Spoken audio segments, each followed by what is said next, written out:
দৈনন্দিন জীবনে আমরা যে কথাগুলো বলি বা যে বাক্যগুলো বলি বা স্পোকেন ইংলিশের যে কথাগুলো বলি, যেমন আমার বলার কিছু নেই, I have nothing to say. আমার দেখার কিছু নেই, I have nothing to see. তার শোনার কিছু নেই, he has nothing to hear. রিতার লেখার কিছু নেই, Rita has nothing to write. এই বাক্যগুলো ইংরেজিতে লিখতে হলে বা ইংরেজিতে বলতে হলে প্রথমে সাবজেক্ট বা কর্তাকে বসাতে হবে, তারপর হ্যাভ বা হ্যাজের যে কোনো একটাকে বসাতে হবে কর্তা অনুসারে, তারপর নাথিং টু বসাতে হবে, আর সবশেষে ভার্বের 1 নম্বর ফর্ম বসাতে হবে। আমার বলার কিছু নেই, এই বাক্যটাকে ইংরেজিতে ট্রান্সলেট করতে হলে বা স্পোকেন ইংলিশ বলতে হলে আমাকে প্রথমে লিখতে হবে সাবজেক্ট বা কর্তা।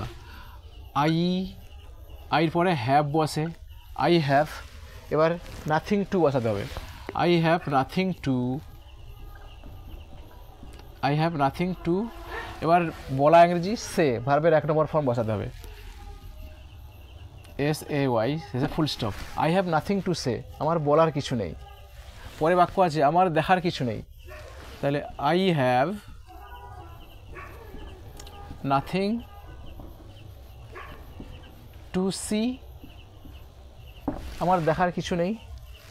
পরে বাক্য তার শোনার কিছু নেই, তার ইংরেজি হির পরে হ্যাজ বসে, হি হ্যাজ। এবারে নাথিং টু বসাবো, হি হ্যাজ নাথিং টু।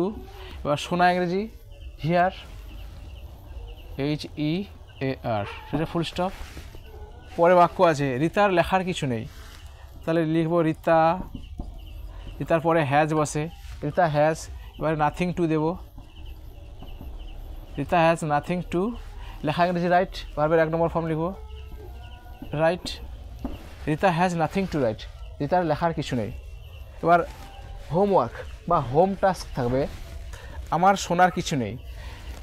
এর ইংরাজি কী হবে কমেন্ট বক্সে লিখে জানাবেন প্লিজ।